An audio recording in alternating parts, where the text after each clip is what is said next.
c'est Russell. Aujourd'hui, je vais vous présenter l'incroyable histoire de Tom Clancy's Rainbow Six, édité par Anthem Entertainment et publié par Ubisoft le 22 août 1996. Il s'agit d'un jeu de tir tactique et de réflexion, basé sur le très beau roman de Tom Clancy, dont l'auteur de ce livre, et surtout il a travaillé avec Anthem Entertainment pendant l'écriture de ce livre. Fascinant, n'est-ce pas? Le roman et le jeu parlent d'un thème militaire avec une organisation fictive appelée Rainbow. C'est une organisation antiterroriste qui agit au sein du monde entier pour aider les plus démunis et résoudre à bien des missions pour contrer le terrorisme dans beaucoup de pays. Il s'agit du premier jeu de la franchise Rainbow Six, puisque vous savez, il y aura plusieurs jeux qui sont sortis par la suite, et surtout, aujourd'hui le plus célèbre, Rainbow Six Siege. Par ailleurs, il y a un jeu qui est beaucoup plus célèbre aussi, qui a fait un petit peu parler de lui, qu'il s'agit de Rainbow Six Vega. Alors, normalement, il est ici, le petit jouet. Il est bien bon comme ça, Rainbow Six Vega. Alors, il est assez compliqué à jouer. Comme vous voyez, là, il s'agit d'un jeu sur ordinateur. Moi, j'ai les jeux sur la PS1 et les tactiques sont sont différentes, surtout le portage. Dans le jeu, on incarne John Clark, qui est un ancien imbécile et officier des opérations spéciales au sein de la CIA. Par ailleurs, on a plusieurs personnages qu'on sait jouer, on va dire, contrôlés dans le jeu. Par exemple, avec Domingo Chavez, ou Ding Chavez pour ceux qui ont lu le roman. Par ailleurs, je vais utiliser mon carnet parce que c'est assez détaillé et développé, mais aux dernières nouvelles, on apprend qu'un film Rainbow Six va sortir dans l'année avec Michael B. Jordan en tant que John Clark et sûrement Ryan Reynolds.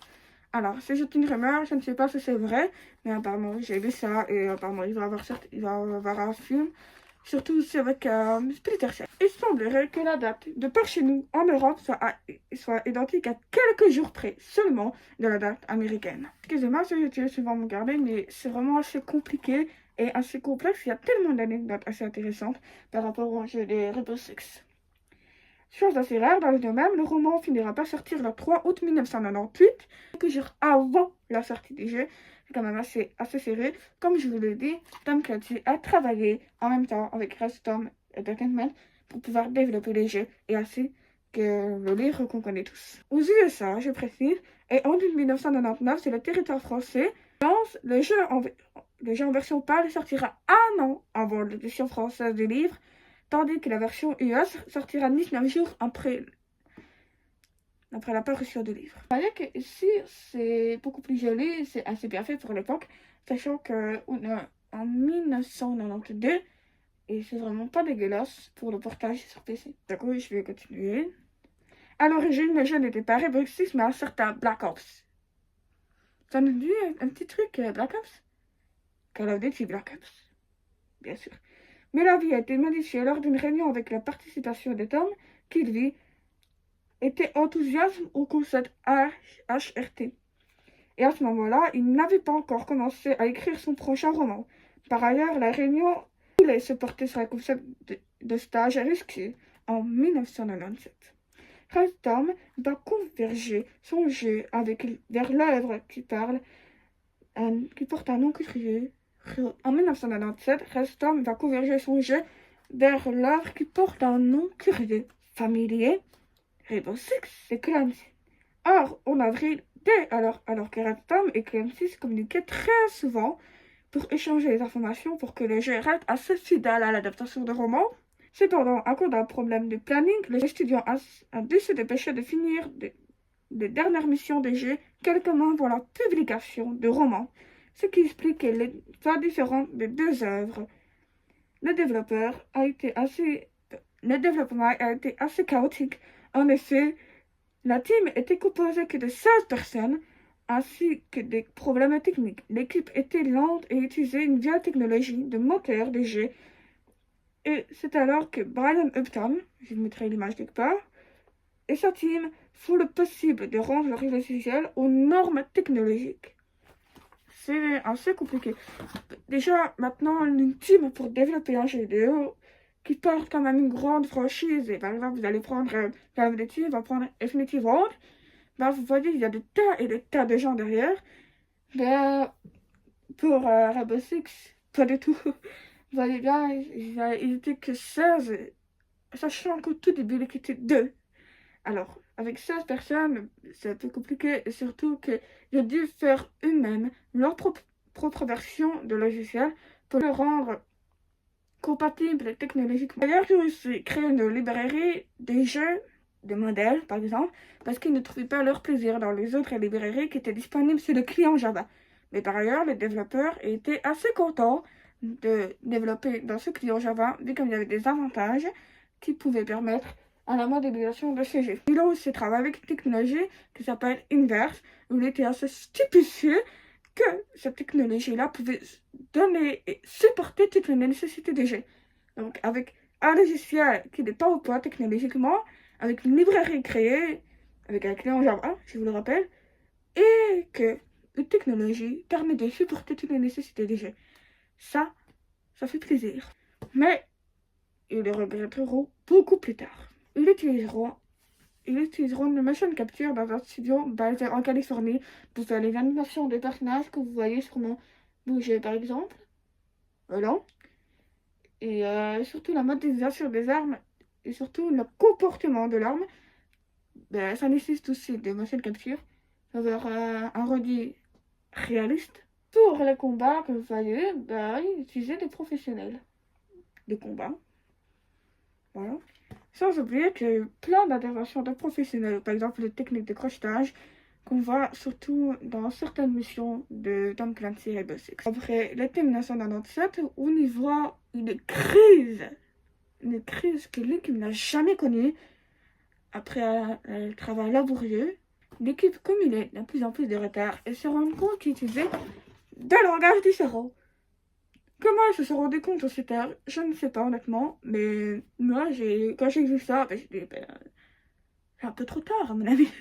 Je veux dire, il y a un mec qui était là, en train de programmer son petit truc, pour faire l'animation, le décor, tout le bordel, et qui utilisait un langage, on va appeler Java.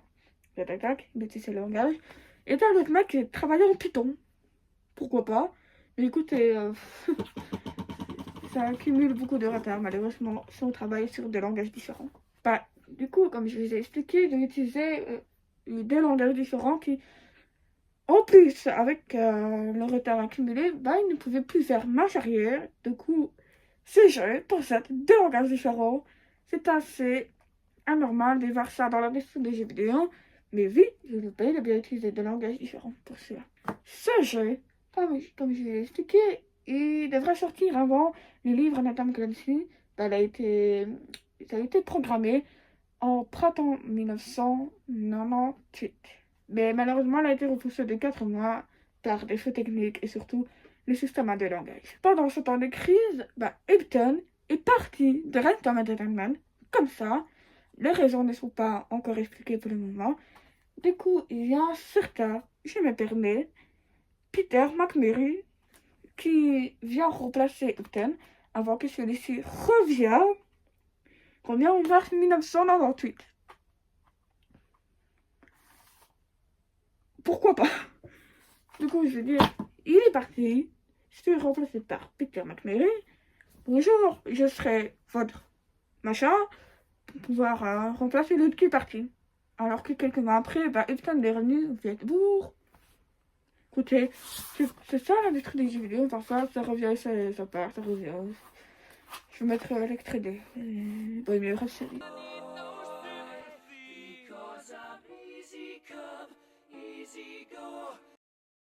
Par ailleurs, McMurray a dû quitter le projet à cause des réseaux médicaux, des problèmes de santé par exemple. Après la crise, le projet commençait à voir enfin le bout du tunnel, la petite lumière, qui dit vous êtes presque les gars, faut pas lâcher. Et en mars 1998, l'équipe Random Entertainment montre une démonstration à la presse et ils reçoivent de très très bonnes critiques. Un jeu qui va avoir de la puissance des années après, avec avoir de la puissance qui va donner un mouvement assez incroyable dans la industrie des jeux vidéo. je veux dire, si Rainbow Six Siege existe, c'est grâce à ce jeu-là, avec des langages différents et des retards accumulés sur 4 mois. Et un mec qui part et qui revient. Écoutez, pourquoi pas. Et le jeu, comme je vous l'ai dit, il apparaît le 22 août 1998 aux USA dans les rayons des magasins.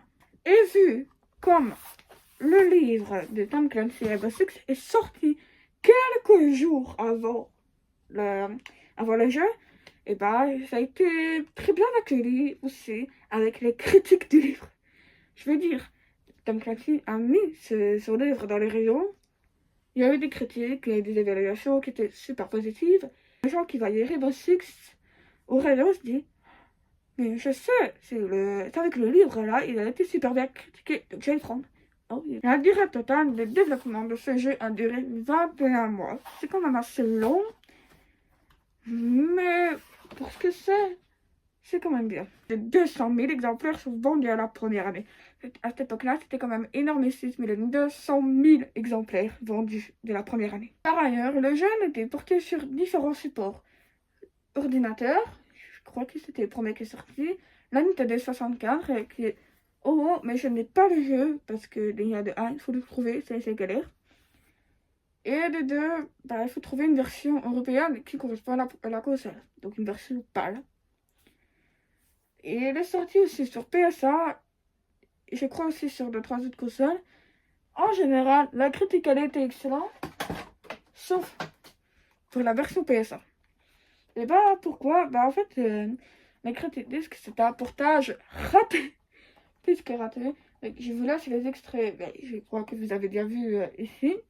Mais je vais vous montrer le gameplay sur la PSA. Je ne vais pas jouer directement, je vais vous montrer directement avec le titre. Voilà, si c'est le menu de Rainbow Six sur PSA. Alors faites pas attention à la qualité qui n'est pas la meilleure, vu que c'est une vieille vidéo qui a quand même plus d'une dizaine d'années. Du coup, je vais vous mettre directement le gameplay où j'ai de la sélection des missions. Par exemple, là, c'est le personnage que vous pouvez avoir dans les jeux. Ça, c'est les armes et les capacités que vous pouvez donner au personnage. Et ça, c'est assez bien réfléchi, parce que c'est un jeu qui vous demandera de la réflexion et surtout de la tactique. Voilà, ça, c'est le gameplay sur la PSA. Vous voyez bien qu'il y a des différences.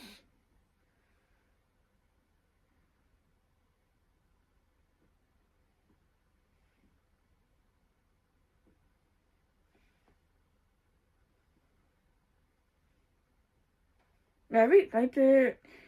Ce jeu-là, surtout sur le portage de la PSA, il a été